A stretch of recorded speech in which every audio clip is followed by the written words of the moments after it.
నాగరాజు అండి. ఎక్కడి నుంచి? మాది రఘునాథ్పల్లి అండి. స్టేషన్ కనుక. స్టేషన్ కనుక మీ ఎమ్మెల్యే పరిపాలన అంటే పరిపాలన ఏం బాగలేదు సార్. ఏం బాగలేదు, పరిపాలన బాగలేదా? ఏం బాగలేదు. వచ్చింది ఏముంది ఇప్పుడు?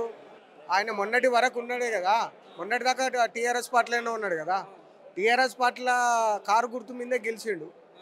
ఇప్పుడు అందరికి వెళ్ళి అభివృద్ధి చేస్తా అని పోయిండు.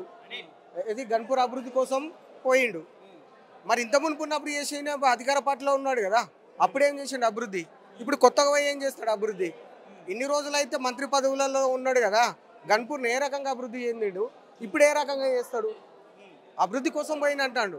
మరి ఇన్ని రోజులు అధికార పార్టీలో ఉన్నావు కదా, అప్పుడు చేయొచ్చు కదా అభివృద్ధి. ఇప్పుడు ఎందుకు ఇప్పుడే చేస్తాను ఎందుకు పోయినావు? అది అభివృద్ధి కోసం కాదు, తన స్వార్థం కోసం పోయిండు. అంటే ఇప్పుడు బిడ్డ ఇప్పుడు ఎమ్మెల్యే టికెట్ ఇక్కడ ఇచ్చిర్రు, ఎమ్మెల్యే గెలిచిండు. ఎంపీ టికెట్ కావాలన్నా కూడా కేసీఆర్ గారు నమ్మి బిడ్డకు టికెట్ ఇచ్చిండు. అంటే కేసీఆర్ గారు నమ్మి టికెట్ ఇచ్చిన తర్వాత అక్కడ పోయిన తర్వాత ఏం చేసిండు? మళ్ళీ టికెట్ తీసుకున్నాడు. టికెట్ తీసుకొని కూడా మళ్ళీ కేసీఆర్ మోసం చేసి మళ్ళీ కాంగ్రెస్లో వేయండు అధికార పార్టీకి. అంటే బిడ్డకు అటు ఎంపీ టికెట్ ఇటు ఎమ్మెల్యే టికెట్ కోసం. అది స్వార్థం కాదా? అదే ఈ టీఆర్ఎస్లో ఉండి ఈ ఎమ్మెల్యే అయితే అయింది కదా అప్పటికి, మరి అదే ఎంపీ టికెట్ ఇచ్చిరు కదా బిడ్డకు, మరి అట్లనే ఉండొచ్చు కదా. అంటే దాంట్లో బిడ్డ కోసం పోయినట్టు స్వార్థమే కదా. అట్లా 100%. ఎందుకంటే కార్యకర్తలు కష్టపడి ఊరికి గ్రామానికి తిరిగి ఓట్లేసి కష్టపడి గెలిపించారు కదా. మరి గెలిపించిన తర్వాత నువ్వు వెంబడే మళ్ళీ కాంగ్రెస్లో పోయినావంటే కార్యకర్తలు మోసం చేసినట్టే కదా. అట్లా 100% మోసం చేసినట్టే. కాంగ్రెస్ నాయకులు బీఆర్ఎస్లోకి వస్తున్నాడు.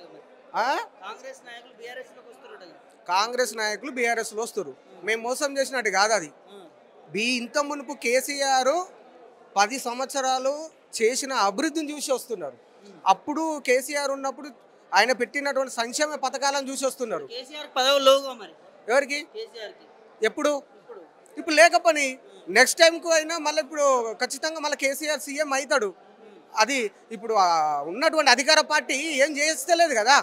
ఇదివరకు చేసినటువంటి టీఆర్ఎస్ పార్టీ కేసీఆర్ ప్రభుత్వం చేసిన సంక్షేమ పథకాలను చూసి తనే బెటర్ అనుకొని వస్తున్నారు. కాంగ్రెస్ నాయకులే కేసీఆర్ సీఎం అవుతున్నాడు అంటే మరి రేవంత్ రెడ్డి పరిస్థితి ఇంకేముంది?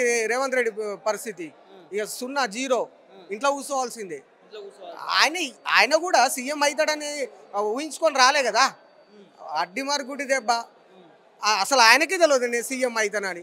ఆయన సాలు నాకు సంతోషం, ఉన్న 4 రోజులు సంపాదించుకున్నా మంచిగా ఉన్నా, ఇక అంతకంటే ఇంకేం కావాలి ఆయనకు? అంతే.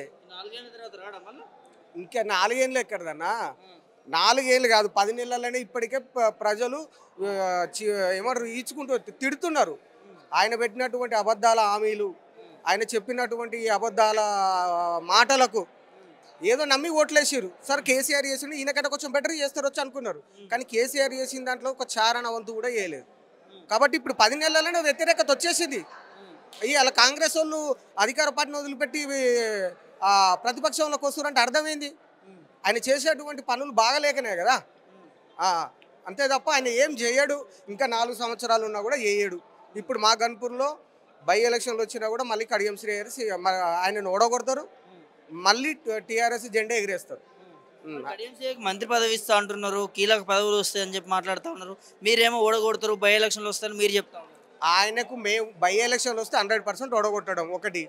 రెండవది మంత్రి పదవులు వస్తాయని ఏం రేవంత్ రెడ్డి చెప్పిండా ఈయనకి ఇస్తాం మంత్రి పదవి అని? ఆయన ప్రచారం మస్తుగా జరుగుతుంది. చెప్పుకోవడంలో మాటలకి చేతులకు చాలా తేడా ఉంటుంది. రేవంత్ రెడ్డికి తెలియదా కడియం శ్రీహరి ఎట్లా అంటాడని? మంచివాడా చెడ్డోడా లేకపోతే ఏ రకంగా ఉంటాడు వెన్నుపడు? ఇవాళ అంత పెద్ద కేసీఆర్ను మోసం చేసినాక నన్ను మోసం చేయడనే ఆలోచన ఆ మాత్రము రేవంత్ రెడ్డికి తెలియదా? అంతే తప్ప మంత్రి పదవి వస్తుంది. ఇది వరకు మంత్రి పదవులు ఉన్నాయి, చాలా సార్లు చేసిండు. మంత్రి పదవులు ఉన్నప్పుడు ఏం చేసిండు, ఇప్పుడు కొత్తగా వస్తే ఏం చేస్తాడు? మంత్రి పదవి కోసం కాదు కదా. మరి ఇదివరకు ఉన్న మంత్రి పదవులలో ఏం చేయలే కదా. ఇప్పుడు పోయి కొత్తగా వచ్చిన మంత్రి పదవులు ఏం చేస్తాడు? అసలు గవర్నమెంట్ పరిపాలనే బాగాలేదు. ఈ మంత్రి అయితేంది, ఎమ్మెల్యే అయితేంది, ఎవరైతేంది, అభివృద్ధి లేదు. ఆ మంత్రి పదవి వస్తా అనేది కూడా మాకు గ్యారెంటీ లేదు. ఇంతలో బై ఎలక్షన్ వచ్చిందట, ఇంకా మంత్రి పదవి ఎక్కడిది? ఉన్న పదవే పోతుంది. అంతే కదా. 100% ఒక టీఆర్ఎస్ వాళ్ళు కాదు, ఆ పార్టీలకు అతీతంగా ఉన్నటువంటి మామూలు ఓటర్లు కూడా చికాకు పడుతున్నారు కడియం శ్రీహరి అని అంటే 100% ఓడియడానికి సిద్ధంగా ఉన్నారు అంతే. 1 ఇయర్‌లో ఎందుకు కడియం శ్రీహరి కూడా అంత వ్యతిరేకత వచ్చింది? ఆయనకు వ్యతిరేకత అంటే ఆయన మొదటి నుంచి ఒకే మాట మీద ఒకే స్థానం మీద ఉండడు. ఇప్పుడు ఒకటి చెప్తాడు, రేపు ఒకటి చేస్తాడు. అంత మునుపు ఉన్నటువంటి టీడీపీలో ఉన్నప్పుడు ఎట్లుండే, మామూలుగా మొత్తం నేను సత్యంతకాలం టీడీపీ అన్నాడు, తర్వాత టీఆర్ఎస్లోకి వచ్చిండు. కేసీఆర్ దిక్కు, కేసీఆర్ అభివృద్ధి, కేసీఆర్ ప్రపంచం, కేసీఆర్ దేవుడు అన్నాడు. ఇలా కేసీఆర్ కూడా వెన్నుపోటు పొడిచిండు, మళ్ళీ కాంగ్రెస్లోకి వచ్చిండు. రేపొద్దున మళ్ళీ ఈ కాంగ్రెస్లో వెన్నుపోటు పొడిచి బీజేపీలో కూడా అనే నమ్మకం ఏంది? బీజేపీ కూడా పోతాడు అవకాశానికి. అదంతే తప్ప ఇంకే ఆయన ఒక మాట మీద ఉండి చేసేటోళ్ళు కాదు. ఇప్పుడు 100% అండి. ఇప్పుడు ఆయనకు ఒక ఎమ్మెల్సీ ఇచ్చిండ్రు, ఒక డిప్యూటీ సీఎం ఇచ్చిండ్రు, ఒక ఎంపీ ఇచ్చిండ్రు. అదే టీఆర్ఎస్లో అన్ని పదవులు ఇచ్చినాక కూడా నువ్వు కాంగ్రెస్ పోవాల్సినటువంటి అవసరం ఏంది? కాంగ్రెస్ పోవాల్సినటువంటి అవసరం ఏంది? నీకు పదవి ఉన్నా లేకున్నా పదవులు ఇచ్చిర్రు కదా. ఎమ్మెల్సీ ఇచ్చిండ్రు, ఎంపీ ఇచ్చిండ్రు, డిప్యూటీ సీఎం ఇచ్చిండ్రు, మళ్ళీ ఎమ్మెల్సీ ఇచ్చిండ్రు, మళ్ళీ ఎమ్మెల్యే చేసిర్రు. మళ్ళీ ఎందుకు పోవాల్సి వచ్చింది? అంటే పదవుల కోసమే కదా. మరి ఇంట్లో లేవు ఆ పదవులు. ఇలా ఒక డిప్యూటీ సీఎం చేసినావు నువ్వు, ఇంక అంతకంటే ఇంకేం కావాలి? ఇక సీఎం కావాలా? అవుతుందా? అసాధ్యమైద్దా? ఉన్న దాంట్లో అడ్జస్ట్ కావాలి కదా. ఇక ఆయన చరిత్ర క్లోజు, ఆయన ఏజ్ బార్ కూడా అయిపోయింది, ఆయన కాల పరిధి కూడా. ఇక రాజకీయానికి ఇదే లాస్ట్. ఇక నెక్స్ట్ టైం అయితే ఉండడు ఆయన, ఉండడు, గెలవడు. ఇప్పుడు బై ఎలక్షన్లు వస్తే గెలవమని రాదు. ఎట్లా ఉంది రాష్ట్ర వ్యాప్తంగా చూస్తున్నారు కదా కాంగ్రెస్ పార్టీ? రాష్ట్ర వ్యాప్తంగా ప్రజలు ఏదైతే ప్రజలు నమ్మి కాంగ్రెస్ అభివృద్ధి చేస్తుంది, డెవలప్ చేస్తుంది అనేటువంటి ఆలోచనతోటి నమ్మి ఓట్లు వేసినందుకు రాష్ట్ర వ్యాప్తంగా మొత్తం, ఒక మా గన్పూర్ కాదు, రాష్ట్ర వ్యాప్తంగా మొత్తం జీరోనే. కాంగ్రెస్ అంటేనే చికాకు వచ్చేటట్టుండేది. ఇక జీవితంలో ఇంకొకసారి కాంగ్రెస్ కోట్ వేయొద్దని.